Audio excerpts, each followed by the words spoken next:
L'actualité en République démocratique du Congo est brûlante, vous le savez. Succession au sein du Conseil national de suivi de l'accord. À quand la signature de l'accord de la Saint-Sylvestre? Procès Jean-Pierre Bemba. Comment se porte le président du MLC? Sur ce plateau, un invité spécial avec lequel nous allons débattre de tous ces sujets d'actualité. Je vous laisse un moment de le découvrir et on va se retrouver tout juste après ceci. Je suis Jean-Jacques Mamba, porte-parole du MLC. Je suis tout à fait heureux d'être reçu dans l'émission Grand Angle ce soir. Alors, Jean-Jacques Mamba, bienvenue. Merci. Vous êtes porte-parole du MLC, Mouvement de Libération du Congo. 9 ans sans son président Jean-Pierre Bemba qui se retrouve à la CPI au sein de la Haye. Comment se porte-t-il? Écoutez, je l'ai vu dernièrement, il a un moral de fer. C'est une situation qui est tout à fait difficile. Vous pouvez bien l'imaginer qu'il n'a pas été avec sa famille, il n'a pas été libre pendant 9 années consécutives. Il est loin de son parti, il est loin de son pays. C'est une situation des plus catastrophiques pour lui. Mais il a un moral de fer et il tient mordicus à faire établir la vérité dans le cadre de son procès qui, ma foi, nous paraît très injuste. Alors, vous dites que vous étiez en contact avec lui. Depuis le début de cette année, vous avez eu à discuter avec lui combien de fois? Mais cette année, je l'ai vu une fois. Donc, depuis qu'il est à la CPI, je l'ai visité 6 fois. Cette année, je l'ai vu au mois de février, au début du mois de février. Voilà, comme je vous l'ai dit, il est très porté sur ce qui se passe au pays. Il est très informé aussi parce qu'il a la possibilité d'appeler et de se renseigner. Et il est très préoccupé beaucoup plus par la situation du pays que par sa situation personnelle. Okay, alors, il est très préoccupé par la situation du pays, mais on va un tout petit peu s'attarder sur le MLC parce que vous êtes son porte-parole. Sans le président Jean-Pierre Bemba à la tête du parti, comment vit le MLC à ce jour? Mais le MLC est doté de structures que sont le secrétariat général, le bureau politique, le comité exécutif national et les fédérations. Ça fait 9 ans que tous ces organes fonctionnent de manière statutaire. C'est vrai que la situation n'est pas difficile parce que le leader du parti est distant, il n'est pas avec nous. Mais nonobstant ces difficultés, vous avez bien pu suivre que nous faisons partie de l'actualité dans la mesure où nous participons au débat politique sans cesse. Donc ce que je peux vous dire, c'est que tout fonctionne peut-être pas correctement parce que bon, vous n'auriez pas posé la question si tout allait les plus belles, mais les choses fonctionnent comme elles doivent fonctionner en dépit du fait que bon, il y a souvent des discussions autour de certaines thématiques et que nous pouvons ne pas partager le même avis, ce qui est dans tous les partis démocratiques et évoluer, ce qui est tout à fait normal. L'actualité l'oblige, nous l'avons appris que le procès du sénateur Jean-Pierre Bemba dans l'affaire subornation de témoins pourrait avoir l'issue en fin mars de cette année. Est-ce qu'il y a encore des chances que les Congolais puissent espérer un acquittement? Mais écoutez, on ne sait pas prédéfinir, si vous voulez, d'évancer les résultats de la justice ou le jugement ou, si vous voulez, le verdict. Ce que nous émettons, c'est des souhaits. Parce que comme vous pouvez bien le remarquer, la situation de la Centrafrique ne s'est pas améliorée depuis 2003, alors que nous avions, enfin, le MLC, si vous voulez, M. Jean-Pierre Bemba et les troupes ou l'ALC avaient déjà quitté Bangui depuis cette année-là. Nous sommes en 2017, donc ça fait 14 ans. Les personnes qui étaient réellement impliquées, ceux qui ont commandité, les personnes qui ont organisé, ont été libres. M. Feu-Patassé, il est mort. M. Bozizé est encore là en train d'errer. Donc je pense que tous les Congolais savent très bien que M. Bemba n'est pas impliqué au premier degré dans cette affaire. Il a voulu assister à un gouvernement qui était légitime. Donc, ce que les Congolais peuvent espérer, c'est que justice soit faite, raison pour laquelle nous restons confiants. Et nous avons fait appel à la première décision qui consistait à condamner le président national, M. Jean-Pierre Bemba, à 18 ans de prison. C'est totalement injuste parce que nous avions estimé déjà à l'époque que la construction de l'argumentaire est basée sur une impossibilité militaire que de penser que le sénateur pouvait à 2000 km diriger des troupes et leur demander de commettre tous les faits allégués qui n'ont même pas encore été éprouvés et que de manière très lacunaire, Mme Bensouda s'est employée à défendre cette thèse. Alors, nous voyons, par rapport à cette affaire de subornation de témoins, d'autres prévenus tels que Maître Aimé Kilolo, Fidel Babala, faire des tours à Kinshasa, circuler librement. Peut-on penser que c'est une manière pour les Congolais d'espérer que le sénateur Jean-Pierre Bemba pourrait être acquitté, même s'il ne faut pas faire... Oui, mais dans cette affaire-là, vous savez, la peine maximale, c'est soit 5 ans, soit vous payez une amende et vous êtes libre. Donc, dans le cadre de la deuxième affaire, effectivement, vous avez bien vu l'honorable Baba là, ainsi que M. Kilolo circuler. Mais le problème avec le président national, il a une autre affaire. Et cette affaire-là n'est pas encore épuisée.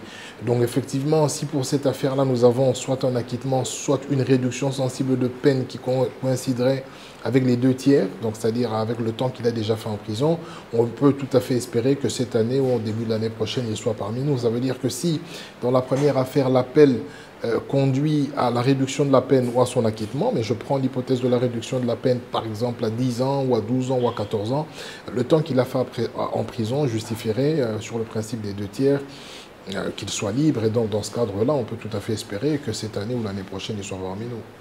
Alors, dialogue de la SENCO, le MLC partie prenante, il n'était pas présent au centre, à l'Union africaine. À l'heure actuelle, comment le MLC est en train d'analyser la situation qui prévaut au sein de la SENCO? Écoutez, à l'heure actuelle, ce qui se passe, c'est qu'on a mis les opposants ou l'opposition devant ses responsabilités. Vous savez, nous avons un pays qui est quand même compliqué. Ça fait des années que, depuis l'époque de Mobutu, les politiciens ont tendance à associer l'opposition à la crédibilité. C'est comme si pour être un politicien crédible, il faut être opposant. Et on n'a pas ce que moi je peux appeler ici des casiers politiques. Ça veut dire que, à l'instar des casiers judiciaires, c'est-à-dire suivre individuellement le parcours des gens pour leur attribuer le mérite ou la notoriété qu'ils se taillent parfois ou qu'ils se construisent autour d'un leadership comme c'était le leadership de M. Etienne Tshisekedi. Ce que je veux dire par là, c'est quoi? C'est que M. Tshisekedi avait un aura. 30 années de constance, de l'abnégation, il a refusé des postes, il a refusé de se compromettre. Mais il a suffi que des personnes viennent graviter autour de lui pour que, entre guillemets, la population ou les gens oublient le parcours individuel de chacune de ces personnalités. Et on a bien vu qu'autour de M. Tshisekedi, paix à son âme, il y avait des personnes... Le MLC reconnaît l'aura du feu Tshisekedi. Mais bien sûr, bien sûr. Non, si vous aviez suivi, enfin en ce qui me concerne, j'ai toujours respecté ce personnage, j'ai toujours fait des éloges par rapport à... Je pense que c'est le rêve de tout politicien de voir un pays dans lequel il y a des gens qui peuvent dire non lorsqu'on leur présente des postes, parce qu'ici, vous savez que nous avons... les gens changent d'opinion comme ils changent de chemise, en fonction des intérêts personnels. Donc ce que j'étais en train de vous expliquer, c'est que les gens ont suivi Tshisekedi dans le cadre du rassemblement, ce qui est une très bonne chose parce que ça visait... comme je veux dire ici, l'union de l'opposition, enfin d'obtenir l'alternance et d'aller vers des élections et d'obtenir par conséquent l'alternance. Mais le problème, c'est que tout le monde s'est taillé une notoriété autour du leadership d'Etienne Tshisekedi sans pour autant, de manière individuelle, le mériter. Ça veut dire que vous avez des repris de justice, vous avez des personnes qui ont corrompu à l'Assemblée nationale, vous avez des anciens ministres révoqués pour détournement de fonds. Je ne vais pas citer les noms, ce n'est pas ça l'objectif. Et que donc aujourd'hui, si c'est sur la scène politique, après le départ d'Étienne, et même dans le cadre de l'alternance, nous avons les mêmes personnages politiques, on devrait s'attendre à rien, parce que ces personnages ont reçu des responsabilités dans ce pays, mais n'ont pas été le paradigme de l'intégrité. Ça veut dire que ce sont des personnes qui se sont mal comportées, et certaines d'entre elles ont même été révoquées, et certaines d'entre elles ont pillé ce pays. Et donc, si le paradoxe de notre potentiel, depuis les indépendants jusqu'à aujourd'hui, et le vécu quotidien du Congolais n'est pas résolu, c'est en raison du fait que les gens prennent la politique comme quelque chose de facile. Donc, il suffit aujourd'hui... Voilà. Donc il suffit de dire aujourd'hui que monsieur... Ce manque d'intégrité peut également être observable chez certains cadres du MLC. Je n'en disconviens pas, on pourra en discuter, mais ce que je veux vous expliquer, qu'aujourd'hui, il suffit de dire que M. Kabila n'a pas bien géré le pays, M. Kabila doit partir, vous passez à la télévision, si vous le dites, les gens vous considèrent comme étant opposant et donc intègre. L'intégrité, l'opposition n'est pas égale à l'intégrité, il ne suffit pas d'être opposant pour être intègre, il faut faire ses preuves, et dès lors que vous avez des responsabilités dans la durée et qu'on sait voir effectivement que suivant les responsabilités que vous avez eues, vous avez bien géré, vous avez bien fonctionné, vous avez rendu service, on peut vous accorder ce crédit. Donc maintenant que M. Tshisekedi n'est plus là avec nous, paix à son âme, nous verrons bien lors des élections comment est-ce que individuellement les personnes pourront défendre leur bilan personnel. Alors le MLC est membre du Front pour le respect de la Constitution. On a suivi les récentes déclarations du secrétaire général du MLC, Mme Eve Bazaïba. Donc, vous renoncez à prendre la tête du Conseil national pour le suivi de l'accord. Bon, déjà que l'accord a prévu que ce poste-là revenait au rassemblement. Maintenant, Mme Eve s'est exprimée à titre personnel parce qu'elle a dit qu'elle n'est pas intéressée, elle n'est pas candidate à ce poste-là. C'est-à-dire, quand elle s'exprime comme ça, elle n'engage pas le... Non, c'est la secrétaire générale du parti, donc elle engage le parti, mais lorsque les gens lui ont prêté l'intention de refuser de signer l'accord, pour la bonne et simple raison que nous n'avions pas ce poste, les gens sont allés très loin pour dire qu'elle refuse de signer l'accord parce qu'elle veut être présidente. Donc ici, elle a simplement montré qu'elle se battait pour les principes et que, in fine, elle n'est pas personnellement intéressée ou candidate à ce poste-là. Donc c'est ça la nuance. La nuance, on comprend, mais ce qui veut dire qu'au sein du MLC, on ne partage pas totalement le point de vue de Mme Bazaïba. Non, elle, si elle ne l'est pas, ça ne veut pas dire que le MLC ne l'est pas. Elle peut ne pas être candidate, mais vous pouvez avoir un secrétaire général adjoint qui occupe ce poste. Vous pouvez avoir M. Jean-Jacques Maba qui occupe ce poste. Mais je veux dire qu'elle a le droit, elle, en tant que secrétaire général, de dire qu'elle n'est pas intéressée par un poste quelconque, sans pour autant dire que c'est le parti qui n'est pas intéressé. Elle a parlé à titre individuel, vous avez suivi, et que donc les discussions vont continuer. Si les discussions vont dans le sens de remettre ce poste au rassemblement ou à l'UDP, il n'y a pas de souci. Mais ce que nous disons, c'est que nous ne voulons pas sacrifier l'accord sur l'autel des ambitions personnelles, et dans ce cadre-là, même si nous n'avons pas ce poste-là, pour autant que les choses fonctionnent, que nous allons contrôler de manière bimensuelle l'activité électorale pour aboutir effectivement en décembre aux élections proprement dites, pour nous, c'est tout bonheur parce qu'en ce moment-là, nous allons, comme je viens de vous le dire, présenter à la population l'alternative que nous avons, mais aussi mettre en garde la population sur contre tous ceux qui se sont construits une notoriété du simple fait qu'ils se sont fait appeler soit du rassemblement ou qui ont été à côté de M. Etienne Tshisekedi, ce qui pour moi n'est pas automatique. Mais les gens ont comme l'impression que le MLC se rébiffe un tout petit peu quand il y a des grandes décisions à prendre par rapport à ces dialogues ou à ces compromis politiques. Le CNCA, on sait bien que c'est une structure qui est une autorité de régulation. Quand le MLC ne se prononce pas clairement par rapport au fait d'occuper ce poste, qu'est-ce que vous attendez à l'issue de ce... Mais non, nous avions déjà eu des prétentions et nous avions un accord pour occuper la vice-présidence. Cet accord n'a pas été modifié. Donc nous occuperons la première vice-présidence, c'est une plaque tournante du CNSA. Ici, la discussion tourne autour du poste du président parce que le feu Tshisekedi n'est plus là. Mais dans les discussions, nous avions déjà pris position et avions accepté la vice-présidence ainsi que, je crois, nous avons 4 postes au sein du CNSA. Et maintenant, si les discussions vont évoluer, ça peut changer, mais nous avons pris nos responsabilités et nous sommes engagés à travailler activement au sein de ces structures. Alors, remplacement du Premier ministre, c'est aussi l'un des clauses de cet accord. Si jamais il était amené à être signé par tous les participants, le MLC regarde ce cas de figure avec quelle manière? Bon, nous sommes un peu distants par rapport à la question de la primature et du gouvernement, bien que nous en appelons à nos amis du Rassemblement de faire un choix judicieux, pour la bonne et simple raison que nous nous sommes réservés le droit de ne pas participer à ce gouvernement.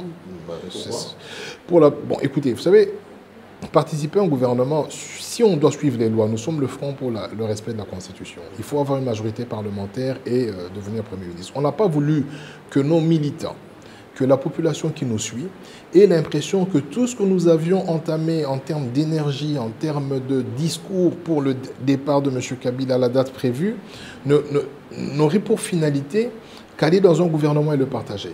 Rappelez-vous que nous avions été en concertation. Certaines personnes estiment qu'il faut entrer dans la machine pour opérer des changements, il ne faut pas rester en dehors. Mais les machines ont toujours... Attendez, les machines ont toujours existé, mais les choses n'ont pas changé.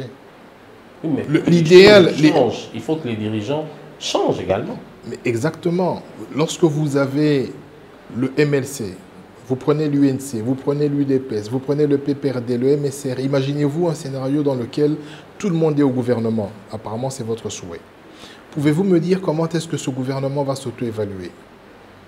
s'il n'y a pas une grosse force politique qui est en dehors du gouvernement et qui peut suivre les choses et faire les critiques nécessaires pour faire avancer les choses. Ah, donc la position de MLC. Mais voilà, nous sommes en dehors de la machine pour permettre aux gens non seulement d'y aller, parce qu'apparemment il y a un problème de poste, donc les gens vont se déchirer pour avoir un gouvernement qui satisfasse tout le monde, dont nous ne voulons pas participer à cette gymnastique, mais en étant en dehors de la machine, nous pouvons contrôler, nous pouvons émettre des avis, nous pouvons critiquer, et ce n'est que de cette manière-là que nous obtiendrons des résultats satisfaisants. Parce que si nous sommes tous dans la machine, qui va auto-évaluer? On ne peut pas s'auto-évaluer et il n'y aura pas de critiques. Vous connaissez le principe de la solidarité gouvernementale. Donc nous sommes dans une phase critique où vous aurez un gouvernement qui fera plus ou moins 7 mois, 8 mois, parce que nous sommes censés avoir les élections législatives et présidentielles cette année. Nous ne sommes pas intéressés d'aller participer dans un gouvernement précaire dès lors que nous aurons aussi un rôle prépondérant au niveau du CNSA qui va contribuer à contrôler le processus électoral. Beaucoup de cadres du MLC ont eu, l'histoire en témoigne, ont eu à quitter le parti pour devenir membre de la majorité présidentielle. Est-ce que la position défendue par le MLC aujourd'hui, c'est justement par souci de préserver son image de marque, parce qu'il y a eu beaucoup de précédents? Mais les précédents étaient des entreprises individuelles, c'est-à-dire les personnes quittent librement, vont entrer dans un gouvernement, je ne vais pas citer les noms, les derniers c'était lors des concertations nationales, bien avant il y avait une autre vague. Un porte-parole chargé de communication du MLC qui était membre du gouvernement. Oui, il y avait M. Kambinga, mais il n'y a pas que lui. Dans ce gouvernement, vous avez M. Kisombe. Les 5 derniers gouvernements que nous avons eus, vous aviez au moins 10 à 15 anciens membres du MLC. Parce que c'est un parti qui attire des cadres, donc ce sont des personnes intelligentes qui, à un certain moment, se sont désolidarisées de la ligne ou de l'objectif ou de l'idéal du parti. Ça ne vous gêne pas auprès de l'opinion que les gens puissent s'imaginer que le MLC n'a pas une très bonne image, parce que les cadres... Non, ça devrait gêner les politiciens qui le font, pas le parti. Vous savez, lorsqu'aujourd'hui je vous dis que M. Kabila doit quitter ses fonctions parce que la Constitution le prescrit, lorsque je vous dis que ce pays a été mal géré pendant 15 ans, lorsque je m'évertue à expliquer comment les choses vont mal et que le lendemain je viens de vous dire que M. Kabila est un visionnaire, dites-moi, est-ce que c'est moi qui devrais m'en gêner ou c'est le parti? Je pense que nous avons des politiques inconséquents. Et je vous l'ai dit ici, des personnes qui changent d'opinion comme ils changent de chemise. Il appartient à la population aujourd'hui d'établir des casiers politiques pour chaque politicien qui prend le courage de passer devant les médias et de dire des choses comme je suis en train de le faire. Il faut qu'on puisse les suivre. S'interroger sur la moralité de ces cadres qui ont fait partie du MLC à une certaine époque. Pourquoi seulement taxer les gens qui les chipent, permettez l'expression, pour qu'ils aillent de l'autre côté? On ne peut pas s'interroger sur la moralité de ces personnalités. Mais j'ai commencé l'émission en vous expliquant ceci. Il ne suffit pas de se dire ou de se proclamer opposant pour être crédible. Nous avons remarqué qu'autour de M. Tshisekedi, il y a beaucoup de gens qui se sont construits, c'est comme une blanchisserie, qui se sont construits une notoriété politique simplement parce qu'ils étaient du rassemblement. Autant il y en avait qui étaient du MLC, qui avaient des mœurs qui sont tout à fait critiquables. Je ne vais pas citer le nom ici. Donc maintenant, il s'agit de l'homme politique congolais. Il s'agit de l'homme politique congolais. Il y en a beaucoup qui sont partis. Avaient des mœurs critiquables? Non, il y a des personnes qui avaient des mœurs critiquables. Il y en a d'autres qui, à un certain moment, au nom du principe de la démocratie et de la libre circulation des politiques, ont estimé qu'ils devaient prendre un autre chemin. Monsieur Boussa, par exemple, il a créé le CDR. Il n'est pas allé dans un gouvernement. Il y a des personnes... Voilà. Donc ça veut dire que je ne suis pas... Oui, on peut le citer. Donc je ne peux pas ainsi généraliser la situation. Mais parce qu'on était en train d'épingler des personnes qui sont allées dans la majorité présidentielle et qui se sont reniées. Je ne vais pas citer les noms, mais vous connaissiez un peu les jeunes que nous avions, des personnes très talentueuses qui, à un certain moment, ont renié tout ce qu'elles avaient dit 2 ans avant. Pour la bonne et simple raison... c'est du reniement. Ah, mais bien sûr, lorsque vous prenez M. Kisombe, par exemple, Yves, ce qu'il disait de M. Kabila en 2006, ce n'est pas ce qu'il a dit, c'est plus ce qu'il en dit aujourd'hui. Ça vous choque également. Mais ça ne choque pas que moi, ça choque tous ceux qui l'aimaient et tous ceux qui le suivaient. M. Germain Kambinga, élu en 2011 comme porte-parole du MLC, qui n'a fait que critiquer pendant 5 ans l'action gouvernementale ainsi que le chef de l'État. Aujourd'hui, il vous raconte que M. Kabila a dans son ADN une dose de patriotisme. Aujourd'hui, il ne jure que par Kabila. ça ne devrait pas, ça nous choque, mais ça choque davantage les 18 000 électeurs qui l'ont élu sur base de son discours. Il parlait comme vous. Qu'est-ce qui ne prouve pas que vous êtes peut-être le prochain sur la liste? La seule chose qui nous départagera, c'est le temps. Vous savez, la durée, le temps sera notre seul juge. Il faudra qu'on voit dans la durée si M. Jean-Jacques Mamba, à un certain moment, va renier le MLC pour aller vers Kabila. Nous sommes tous libres d'avoir des opinions. Nous sommes tous libres, à un certain moment, de changer. Mais il faut savoir pourquoi l'on change et il ne faut pas se renier. Je veux dire que la constance est une valeur sûre en politique. Et je pense que M. Tshisekedi, l'un des rares politiciens qui pouvait organiser ou faire organiser une manifestation sans débourser un sou, c'est sur base de la crédibilité qu'il a su vendre, de la constance qu'il a pu montrer à la population durant une trentaine d'années. Et je souhaite bien être constant sur cette Mais on ne peut pas être constant au sein d'un parti politique quand le système démocratique n'est même pas observable au sein de ce parti. Comment parler de constance? Mais vous savez... On n'accepte pas qu'il y ait des idées autres que celles qui sont définies non, par la constance, la constance, c'est par rapport à ses idéaux propres. C'est-à-dire que lorsque vous adhérez dans un parti, il y a une synchronisation entre ce que vous pensez de la vie politique, ce que vous pensez de la chose politique et ce que ce parti-là présente. Dès lors qu'il y a des similitudes et que vous estimez que vous pouvez suivre ce parti-là, vous adhérez librement à ce parti.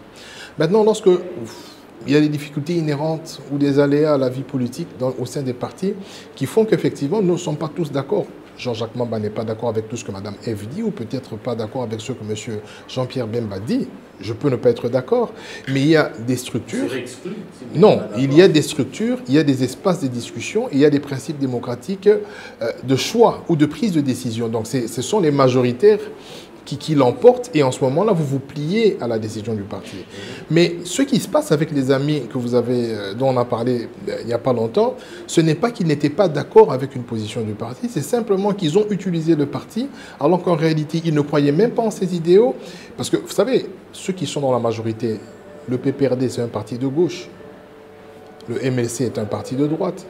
Donc lorsque quelqu'un quitte la gauche vers la droite, c'est qu'il a un réel problème idéologique. Ça veut dire qu'en ce moment-là, il se renie lui-même.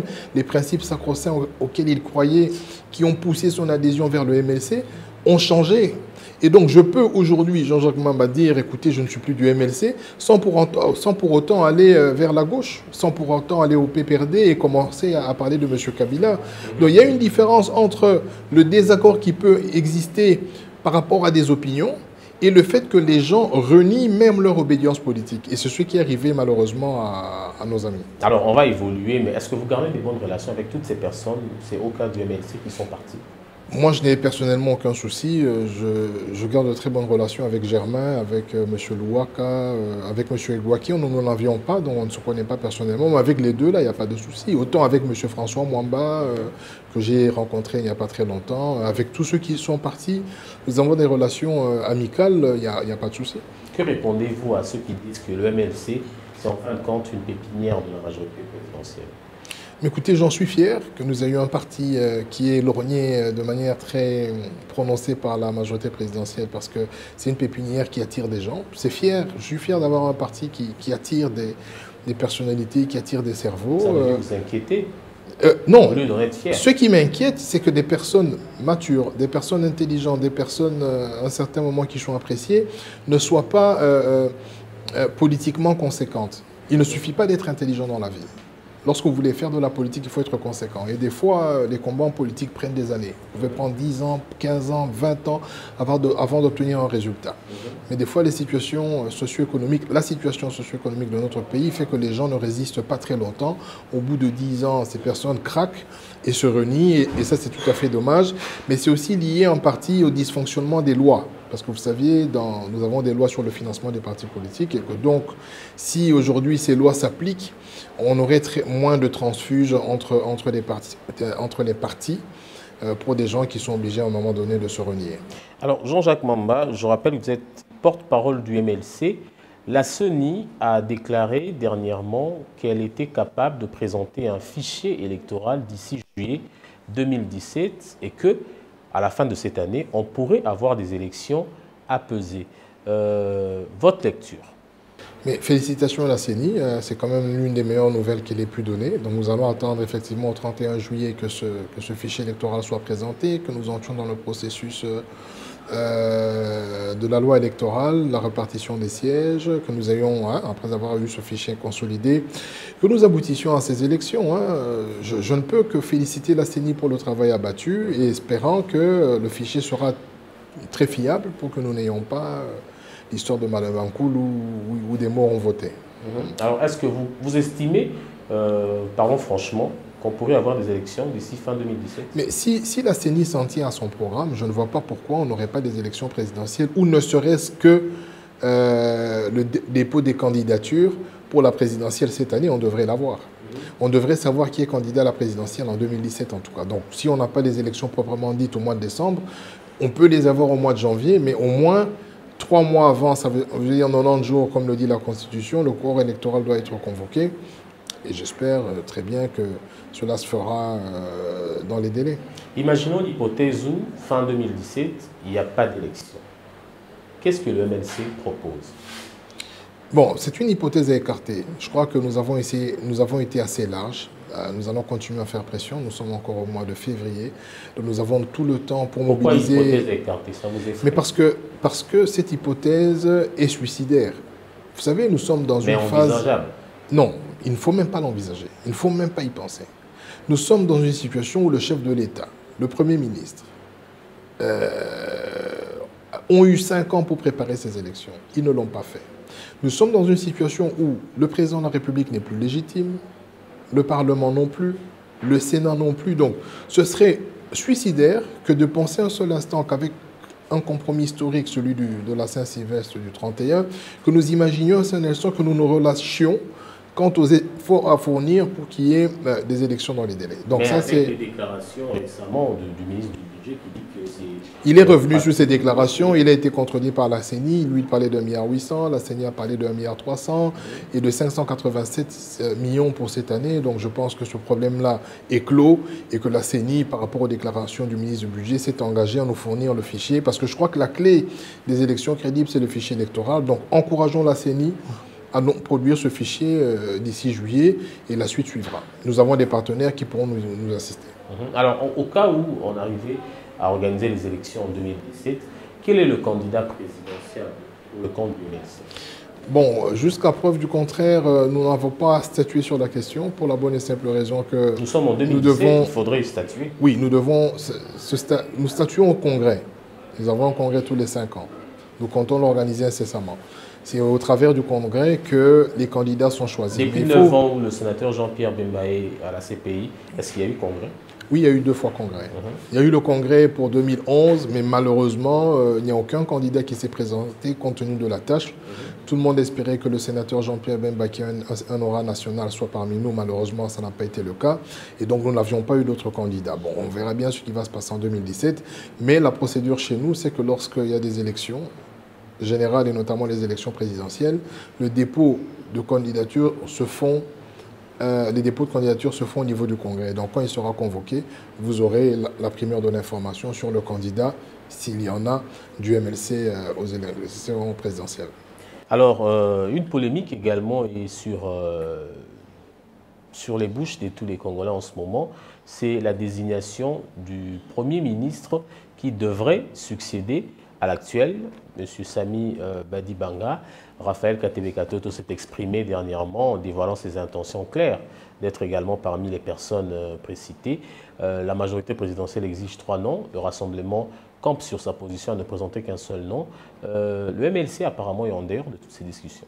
Oui, mais parce que nous avions dit que nous n'allons pas participer au gouvernement et parce que l'accord dit que c'est le Rassemblement qui va présenter le candidat. Donc si le Rassemblement va le présenter, comment voulez-vous que nous participions à cette discussion? Nous ne sommes pas partie prenante, nous n'enverrons pas des ministres dans ce gouvernement. Donc le MLC ne peut même pas envisager émettre des avis pour éclairer les lanternes. Nous avons discuté, nous avons donné notre participation quant au profil. Nous avons participé aux discussions des arrangements particuliers. On a dit ce que nous pensions du profil parce que la CENCO avait envoyé un courrier à tous les partis politiques et nous avons taillé le profil du Premier ministre. Nous nous arrêtons là. Il appartient au Rassemblement de manière conséquente de choisir une personne qui correspond au profil idéal pour réaliser la tâche qu'est d'organiser les élections en décembre. L'AMP exige 3 noms de la part du Rassemblement. Le Rassemblement campe sur la proposition d'une seule personne. Vous ne pensez pas que c'est déjà un blocage? Mais qui bloque ce pays? C'est l'AMP, parce que l'AMP n'a jamais respecté les textes. Que dit l'accord? L'accord ne parle pas de candidat Premier ministre. L'accord dit que le rassemblement donne un nom. L'AMP a violé la Constitution. L'AMP viole toutes les lois du pays. L'AMP viole les lois du CESAC. L'AMP est au-dessus de la loi. Et donc, comme elle s'est déjà illustrée dans la violation de la Constitution, elle veut continuer à torpiller l'accord parce qu'en réalité, la majorité présidentielle n'a pas autre choix que de torpiller l'accord parce que... Où évolue l'actualité, le MLC a sûrement une solution à proposer pour résoudre cette crise. Quelle serait la proposition du MLC par rapport à ce que le pays traverse en ce moment? Mais il faut respecter l'accord. Nous nous sommes tous impliqués. Nous avons travaillé de manière arrachée pendant 2 semaines. Nous sommes restés à la Cinco en ce qui me concerne parce que j'étais mandaté comme expert. Des fois, on a passé la nuit, des fois, on travaille jusqu'à 2 h du matin pour prendre un accord que nous avons tous signé. Mais la solution, c'est de le respecter. Il n'y a pas de solution magique dans ce pays. Nous avons tous les moyens de réussir si nous nous accordons sur le respect des textes. Notamment, si le chef de l'État s'était employé à respecter le serment du respect de la Constitution, nous n'aurions pas tous ces problèmes. Et maintenant, nous sommes dans une phase de reconstruction de l'État avec un accord qui nous permet de revenir dans la Constitution. C'est encore la majorité présidentielle qui torpille cet accord en alléguant des choses qui n'y sont pas mentionnées. Alors, l'on parle des concessions qui doivent être faites de deux côtés. À votre avis, quelle est la partie qui pourrait faire plus de concessions entre la majorité présidentielle nous avons fait des concessions en face de la violation flagrante de la Constitution par le chef de l'État. Nous lui avons accordé 1 année pour qu'il sorte de manière honorable. C'est une très grande concession. OK? Bon, maintenant, nous avons été dans l'accord. Il y a eu des discussions pour qu'on arrive à cet accord. Mais au cours de ces discussions, il y a eu des concessions mutuelles. Dès qu'on arrive à la signature de l'accord, il n'y a plus de concessions à faire. Nous devons aller dans le sens de ce qui est mentionné dans l'accord. Cet accord n'a pas été signé automatiquement. Il y a eu plusieurs discussions. Vous le savez, plus de 10 à 15 jours de discussion. Donc comment voulez-vous qu'un accord signé où les personnes qui signent avec responsabilité s'engagent à faire des choses et ne les fassent pas? Et vous me dites que nous devons encore faire des concessions. De quelles concessions parlons-nous? Parce que nous avons signé un accord. Je pense que ce pays mérite mieux que la classe politique actuelle, et raison pour laquelle nous, non seulement nous ne participons pas au gouvernement, parce que voilà, les discussions autour du gouvernement retardent le processus, mais nous disons, nous devons vite aller aux élections et faire comprendre à la population que son salut réside dans le choix de la nouvelle classe politique qui est censée prendre la relève. Vous êtes porte-parole du MLC, mais également un acteur politique. Vous scrutez l'actualité. Aujourd'hui, la dépouille du président de l'UDPS est toujours en dehors du pays, faute d'un compromis entre le gouvernement, mais également la famille biologique et son parti sur le fait de trouver un endroit où il sera enterré. Le gouverneur de la ville a proposé le site du cimetière de la Dombé. Le parti de Tiens Tshisekedi n'est pas également favorable à cette proposition. Le corps reste toujours à la morgue. Le MLC, oui, quelle est sa lecture par rapport à tout ceci? Mais écoutez, la famille légitime du feu Tshisekedi a le droit de réclamer à ce que leur papa, je parle de la famille biologique, soit enterré avec tous les honneurs possibles. Elles ont le droit de réclamer à la ville un endroit qui les satisfont. Je pense que c'est une affaire familiale et qu'on doit respecter la volonté familiale, notamment de Maman Marthe, qui était son épouse, de ses enfants. Maintenant, sur le plan politique, c'est vrai que ça pose la question de savoir si lui-même, le feu Tshisekedi, aurait souhaité qu'autour de sa dépouille, il y ait du marchandage politique. Ça, c'est une autre question. Donc, je ne pense pas. Je pense qu'on a besoin de dignité pour l'enterrer et qu'on devrait isoler les funérailles de toute... Non, je ne pense pas. Je pense que c'est... Je ne vais pas dire que c'est malsain, mais ce n'est pas commode. dire qu'il y a également un marchandage autour de la dépouille. C'est ce qui est observé. On a peur de l'enterrer parce que peut-être qu'on n'aura pas la signature de la part de la majorité présidentielle. Non, la majorité présidentielle a déjà signé l'accord. Donc, l'accord est déjà signé, il faut l'appliquer. Maintenant, c'est vrai que ça apparente à un marchandage, mais je ne vais pas aller très loin parce que nous sommes en une période de deuil. On a un devoir de retenue.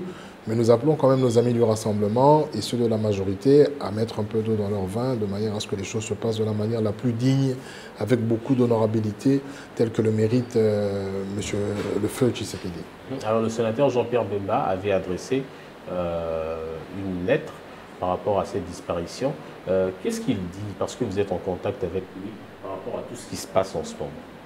Écoutez, il est concerné par la perte d'un monument qu'est M. Étienne Tshisekedi. Son épouse était au deuil à côté de Maman Marthe, si vous avez des images. J'y étais aussi, hein, à Bruxelles. Voilà, M. Tshisekedi est allé le voir 3 fois. Ils ont beaucoup discuté. C'est vrai qu'il ne m'a pas révélé essentiellement le contenu de leur discussion, mais je sais que le président national avait beaucoup d'estime pour lui. D'abord, il le considérait comme un papa, mais aussi une icône politique qui incarnait, comme je viens de vous le dire il n'y a pas très longtemps, la constance, l'abnégation, l'érection d'un état de droit pour la préparation des générations futures et ainsi de suite. Donc je pense qu'il a juste un sentiment comme ça de tristesse, parce que bon, peut-être qu'il aurait aussi voulu participer lui-même à ses obsèques, mais il en est empêché dans ces conditions actuelles. Et voilà, donc c'est vraiment autour de la tristesse, il n'y a pas beaucoup de commentaires à faire à ce sujet. Le MLC est également un parti politique de l'opposition. L'UDPS, c'est un grand de ce pays. Avec la disparition d'Étienne Tshisekedi, vous estimez orphelin? Écoutez, ici, je vais parler en tant que Congolais. Oui, effectivement, ce personnage a beaucoup apporté à ce pays et le nier serait pas très loin d'un blasphème. On ne peut pas le nier, que c'est une perte autant, la perte de plusieurs personnalités aussi dans ce pays. Mais c'est vrai qu'on fait cas, parce que c'est l'une des rares personnes qui a quand même 30 ans de politique avec le même discours, et c'est quand même rare, hein. Je sais qu'on a connu M. Lumumba, qui a quand même beaucoup lutté, qui a participé à l'effort pour qu'on obtienne l'indépendance. C'est une icône. M. Tshisekedi aussi a participé longuement à l'effort, autant de fois en prison, maltraité, trahi, mais il est resté le même. Il a eu M. Mobutu, il y a eu Kabila père, il y a eu Kabila fils, il est resté le même, imperturbable, et je pense qu'en raison de cet état de choses, il mérite le respect. Alors, quelle est la lecture que fait le MLC par rapport à la fin de l'année 2017, par rapport également aussi à la situation politique que nous traversons?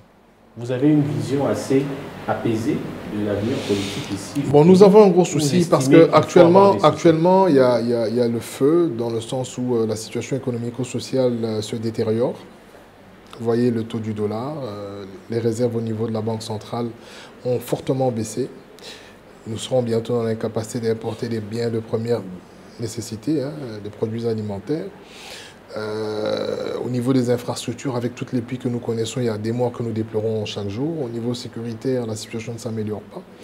Au niveau international, au niveau des investisseurs et des partenaires, tout le monde est réticent parce qu'on ne sait pas sur quoi ça va déboucher. Dès lors qu'on constate que la majorité présidentielle renie l'accord qu'elle a signé.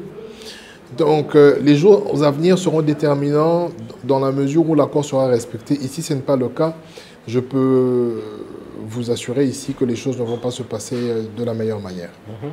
Donc pour vous, fin 2017, ce n'est pas réalisant?